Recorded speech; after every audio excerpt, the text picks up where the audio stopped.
everybody, and welcome to Taking Control, the ADHD podcast on rashpixel.fm. I'm Pete Wright, and right over there is Nikki Kinzer.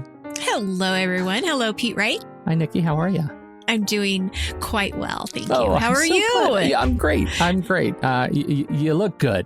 You look sharp. Are you preparing for some sort of a big meeting or something? Like everything's just working for you right now. Oh, yeah, it is. You sound good. You sound like a pro. Yes, good. Thank you. And you're being sarcastic because nobody really knows behind the scenes that it took us 36 minutes to get this recording started. See, I was trying to change the tone a little bit. Yeah. I was trying to change the tone with a nice compliment. Right, and, Now going into a big truth. meeting. A big meeting with you. Got a big presentation coming on here. Well, I'll tell you, I say I'm good, but that's just what you say. I had a tough weekend. I lost a dear friend and mentor who died of a heart attack quite suddenly, and I find myself quite impacted by these kinds of things. And it got me thinking. It got me thinking about kind of just. It got me thinking kind of deeply about control, and so I wanted to talk a little bit about control and see if you have any thoughts on control and how we control our lives, particularly in the context of ADHD. I hope that this is an interesting thing. It was my turn for a show, and I'm throwing a Hail Mary. So let's see how that hits everybody. Before I do that, head over to takecontroladhd.com. You can get to know us a little bit better. You can listen to the show right there on the website or subscribe to our mailing list, and you'll get an email with the latest episode each and every week. You can connect with us on Twitter or Facebook at Take Control ADHD. But most importantly, if anything that we have done over the last, 7-8 years has touched you and your relationship with ADHD, we would suggest that you consider supporting us monetarily. You can do that. You can throw a couple of bucks our way over at patreon.com/the ADHD podcast. It's an easy way to support the show and help us continue to grow and change and invest in new equipment and look at new things. There's also all sorts of great stuff you can get. First of all, you get access to our Discord channel, which is a great home for ADHD chat with folks all over the world, and they are wonderful, and you should meet them and hang with them because they're always there, and they always, after a long, tough weekend, jumping into Discord was the light of my morning. And you get access, especially at our higher tiers, to things like our workshop library, our Nikki's ongoing worksheet development and tools and resources that we're constantly putting together. We've got another workshop coming out this week, which is very exciting. We've got our monthly workshop. It's coming out this week, and so I can't wait to get that out there. And you'll get access to it by becoming a supporter on Patreon. So we appreciate you considering to do that. Patreon.com/the ADHD podcast. Okay, so Nikki. Yes. Hi. How are you? I'm doing well, Pete, but I'm a little worried about you. No, there's nothing. I'm okay. You're okay. I got up, right. I showered and shaved. Everything's great. All right. When I say shaved, it's really just the neck. That's I was going to say, you have a beard. Yeah, right. Yeah, okay, got it. So here's this premise that I've been working through. And tell me what you think of this. Okay. As an ADHDer, right, I spend a lot of time on my own accommodations. Right. I have worked hard to put processes and tools and systems in place, right, that help me feel like I'm more in control, like I have control of my life and my day. Right. You would agree. That's what we do. That's a lot of what we talk about. Right. That's what we talk absolutely. about. So, I end up having these rigorous calendaring and systems and gated time, protecting my time so I can focus. It's all protecting my time and space, doors closed, all those things. I have templated projects in my to-do system. So I have this zealous adherence to every repeating task that comes on, because if I don't have it show up, I won't do it. Right. But that means I go through a lot of tasks. And if you don't live with ADHD, you're going to look at my tasks task list and you're going to say, you're nuts. There is something wrong. Why do you need to do this every week? I have alarms. Something's always constantly binging and buzzing. And I have music and sound. It has to create this suitable noise floor for my brain to actually be able to turn on. And of course, I have all my fidgets and gadgets. And I think this one's a dog toy. It's just a rubber ring. But I'm constantly squeezing it. And let me tell you, my grip is fantastic. Is it? Well, good. Yeah. Getting some exercise That's in right. too. ADHD drives fitness.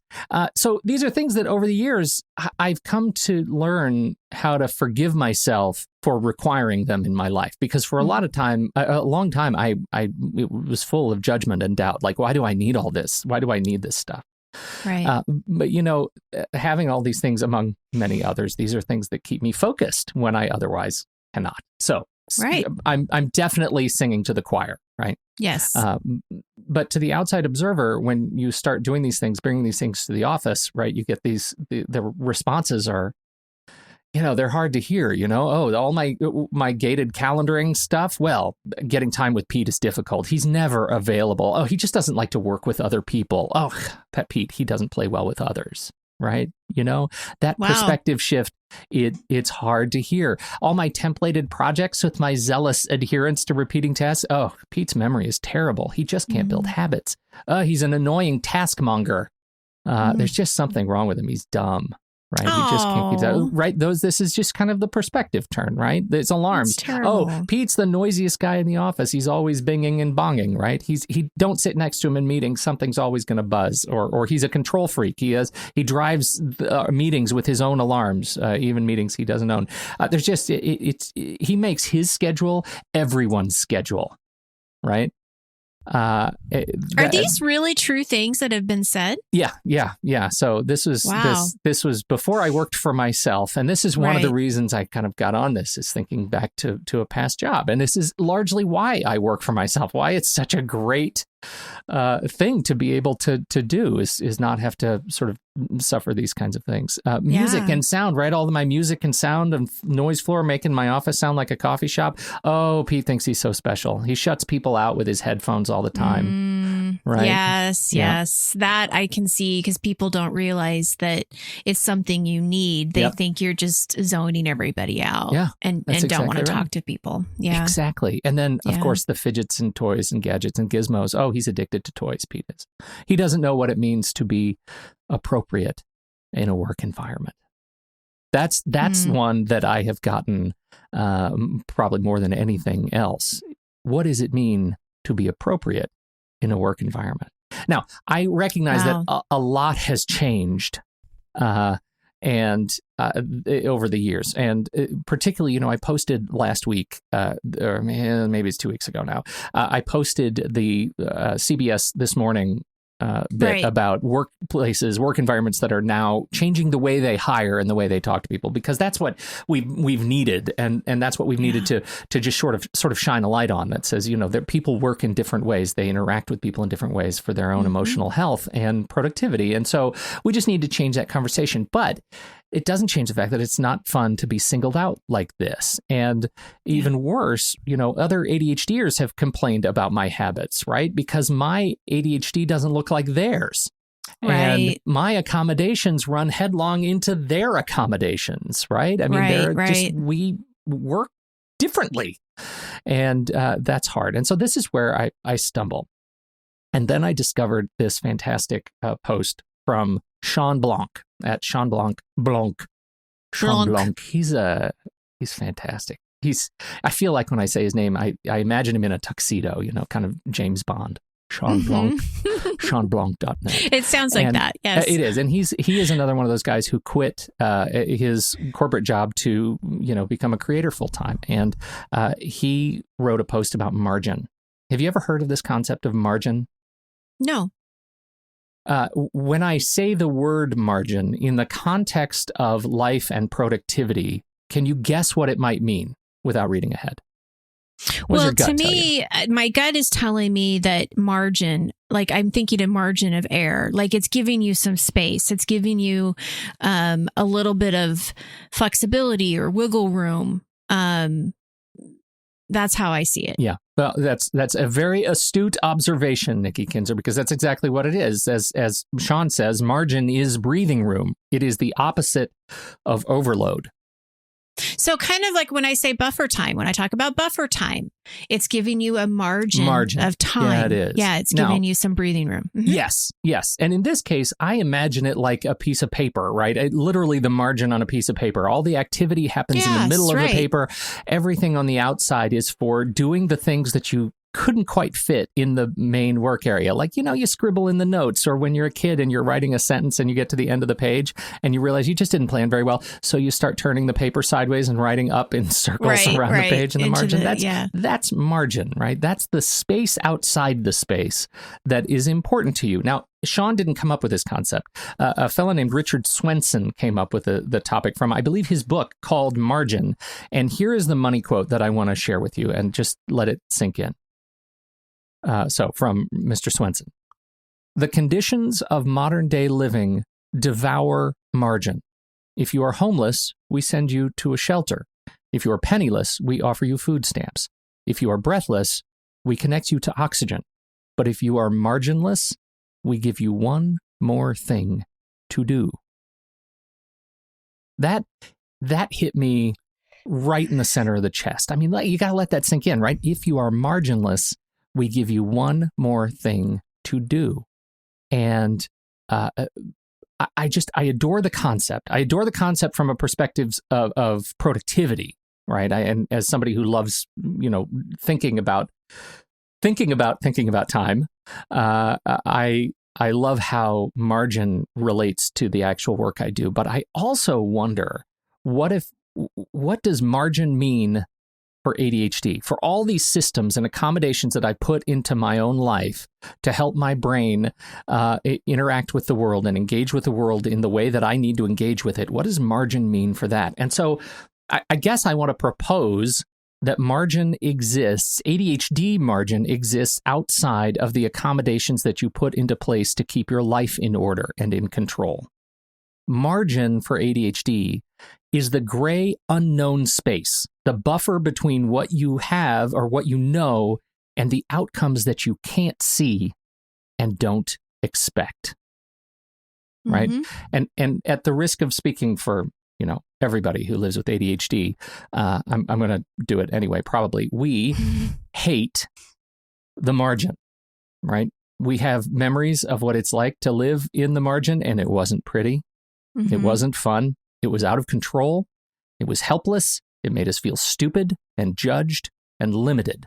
And that's why we put all of these things, these gates in place, so that we don't have to feel that way anymore, right? We work hard to put systems in place specifically so that we wouldn't have to suffer through the unknown again, so that we take all our systems and we expand them to fill all our space, to account for everything that we can. And when we run into an unknown, then we put a system in place to attempt to account for it, right? It's just how we work. And thus, we have no margin. And that's what I find I run into more than anything else. And then what happens when the rest of the world runs into my margins? What happens when I take my systems to work and people run into the things that I have to do? I have no gray space to account for it. I have no ability to react and respond. What happens when someone at work wants me involved in something that challenges my systems and processes? What happens when I'm asked to intentionally break a system, right, to grant myself access to my own margin?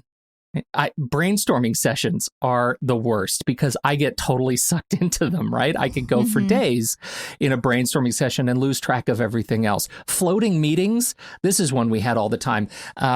Yeah, Pete, I need you to jump in on this. We're going to put together this brainstorming session to launch this new project or this new department, but it's kind of tough to nail down a specific time. So what we'd like to do is just have a floating meeting. It's a floating brainstorming session. Are you freaking kidding me? Right. What is that? What is that? Everything. Everything. Right. It's nonsense, right? A change of space, a change of modality. This meeting we used to have, Pete, we're now going to do it just online. So I'm going to need you to just dial into this conference call instead of showing up face to face. Or this meeting that was a conference call, now I'm going to need you to show up face to face and sit still for an hour and a half. Those things break my systems. They break everything down. And that is when the outside world crushes my margins. Makes you mad. That's right. It does. Frustrating. So when you think of all this, how does this impact your health? Oh, yeah, I am assuming in all areas.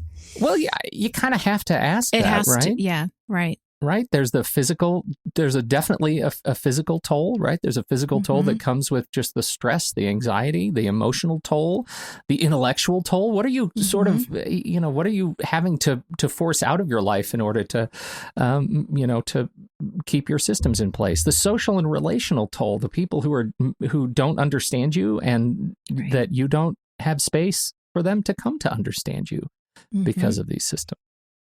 So here's I guess I don't really have an answer to all this, which is super disappointing because I want to have an answer but my ADHD, it doesn't look like anyone else's ADHD. My ADHD does not look today like it did, 5-10 years ago.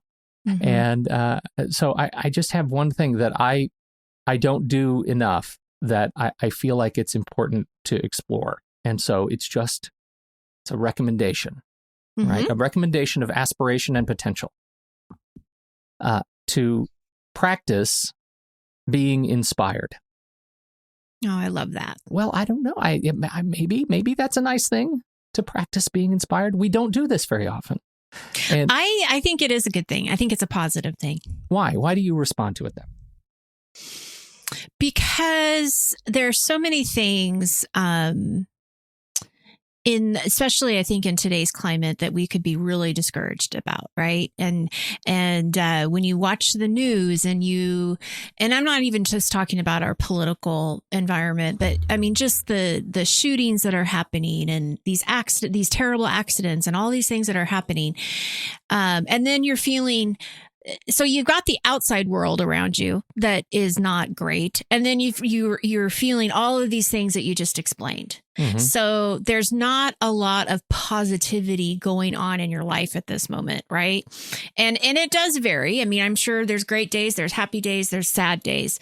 But I think when you practice being inspired, it does help get you out of the sadness and maybe some of the just the sadness, I think, of maybe how you're feeling and how, you're feeling a little bit more like the world's against you than for you. And there's so much good in this world. And there's so many grateful things that we should be grateful of and are grateful of. But when we don't pay attention to those, they don't shine. But when we do pay attention to those, they shine and they can get us through those really hard times. And so that's why I think practicing being inspired is a really positive thing. Well, I really appreciate you talking about it that way because I think so too. And I think that I live in a state of fear of being inspired, that inspiration has to come improvisationally. It needs to I need to trip over it in order for it to happen.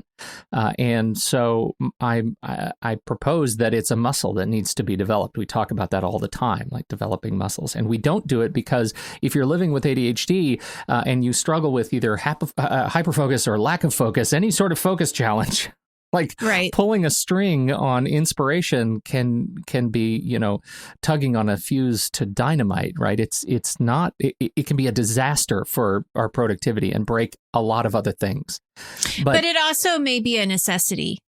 Yeah. So yes, it could very well break the productivity and the focus, but it's just like taking care of your mental. I mean, it is. It's taking care of your mental health. Right. It's like going for a walk. It's like getting your heart rate up. Right? Yeah. Exactly. So if you feel like you're in the middle of a breakdown or close to being in the middle of a breakdown, then I think it is a necessity to step back and say, okay, where can I look for some inspiration? Yeah. Where can I look for light? Where can I look for some positive energy? Well, I mean, and look, the reality is all of us are bouncing around our focus on crazy things from day to day, right? Yes. All day long. It's just what we do. Of course. But what would happen if we trained ourselves that, once, that we're going to follow this unexpected path, right? What if we just learn one new thing? What if we make a new relationship with somebody that we don't already know or absolutely have to know for our work, right? What would that change for our emotional and physical and social and relational health? Like, what would that be? So I set a reminder last week. And this is, you can tell I've been stewing on this for a long time. And this is going to sound, maybe it's a little strange, but I'm a reminder guy. Mm-hmm. So I set this reminder and it just says one thing. It said right before I get up to work, and if I settle in to look at my to-do system, around 8:30, 9 o'clock, I set this alert to go off at 8:27 every day. And it just says, say yes to something today and mean it. Say yes to something today and mean it. Because I feel like saying yes is the first step to taking action. It reminds me of Jim Carrey in that movie, in that Yes Man movie, which I find just really delightful and charming in my memory. I don't remember if it was that as great of a movie as my memory says it is. But that's why I'm not going to watch it again. It's been a long time. Yeah. I just feel like I like the memory of it so much. You just say yes to something. It's taking action, whether you're learning something new or building a new relationship or trying for a new job. But if you're living with ADHD, you're conditioned to say no an awful lot. And we can't forget to say yes. How much are you missing out on because you've become so protective of the ability to say no? Mm-hmm. Beautiful. I want to add one thing to all of this that wasn't really said too much.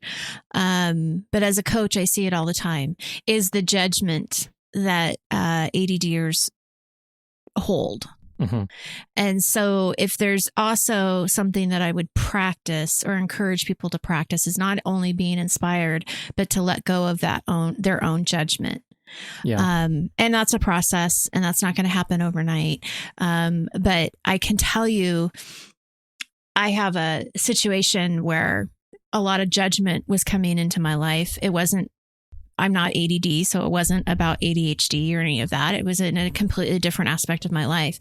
But I'll tell you, when you're face to face with someone who is the most judgmental person that you've ever met in your life, and they've gotten worse as they've gotten older, and I feel like as I've gotten older, I've been able to let go of what they think of me.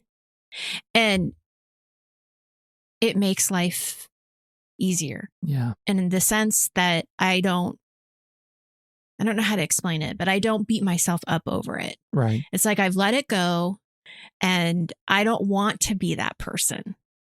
And so I think that, and maybe it's because of what I do for a living. I'm probably one of the most unjudgmental people in the world because of what I do for my work. Right. But it was such a realization to kind of see, I don't want to be that person. And I don't want my clients to judge themselves that harshly. So with these accommodations and with these things, like you were saying before, these comments that are being made, somehow in reflection or in inspiration, meditation, whatever it is, being able to let that go as much as you can, I think will make you freer. It will make you a happier person inside. Yeah. Does that make sense? Yeah. Yeah, it does. But again, it comes back to the margin, right? It comes back to giving yourself, like for me, as you say that, I am imagining that space growing on the side of the paper, I mean, that's what I see is that gray space, that breathing room, the ability to have that. For me, that visualization is really powerful because it reminds me of the level of control that I actually have and the level of control that I have and don't exert, over my systems, both to say yes and to say no. And I realize, we usually don't mention it right now, but I realize as I'm talking, I'm just kind of streaming along with the chat room, and there is the other side of this, which is that if you're in the middle of a storm, right, an ADHD storm, it likely comes because you have been saying yes a lot, right, and that is the other side of ADHD. If you don't have like for me, I'm at a different place, and for me, it's all about saying no, and I got so habituated into saying no and hiding that there is a different, it's the opposite side of where a lot of these things come from. And I really remember that feeling of the disastrous feeling of overwhelm that comes from saying yes to everything. But back to that margin, it gets smaller and smaller until it is just razor thin. And I've said yes too much, and I've lost control completely of my life, and I have no ability to respond, and I can't be creative anymore, and I can't get the work done that I've already committed to anymore. And it's really, really hard. And so I was talking to my wife about this last night, and she was talking about it in the context of her company's perspective on work-life balance. And for them, what they always say about work-life balance is that it's each part of your life, each area of your life has to be flexible in relationship to the others. Right? Goes back to what we say. We only have 24 hours in the day, right? And so, if your personal life has to be flexible, then you know what else that means, that your work life also has to be flexible, because something's got to give. And so to give ourselves the permission to get out from under the sense of discomfort that comes from saying either yes too much or no too much. Eventually, something's got to give. I love the visual that you've created here. I see a piece of paper with the margins on the side, because when you first asked me about the margin, I was thinking margin of error. I was thinking like space, right? But you put it in a different context, and I really like that, because now I see a piece of paper with the margins, and am I going past that? Right. Am I protecting that? Yes, I like that. Thank you. That was great. Thank you. I not mine. I mean, I'll put the link to Shawn Blanc's post and his Peter conversation Blanc. on margin. But you're right.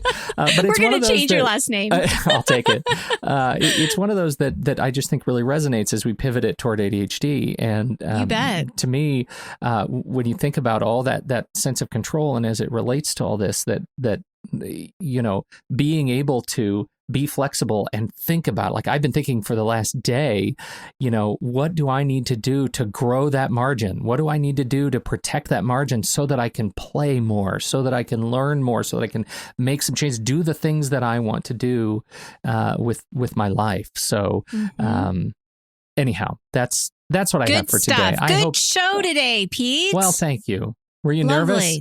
Because you were texting me saying, please tell me you got the show. I just wanted to make sure you had the show today, because I didn't have anything planned. I got it. I always got your back. Thank you. It's like every 4 shows is Pete's, right? Or something like that. And so, so I was like, just please have something. But this was great. This was better than, anything I could have you're very thought. I love the angle and the perspective that you bring, and I'm sure there's a lot of people out there that are listening and get what you're saying, and hopefully we'll have a new visual of that margin for themselves. And I have to still say, as a coach, a little less judgment goes a long way. A little less judgment. Yeah. That's right. Yes. Thank you, everybody, as always, for downloading and listening to the show. We deeply appreciate your time and, of course, your attention. On behalf of Nikki Kinzer, I'm Pete Wright, and we'll catch you next time right here on Taking Control, the ADHD podcast.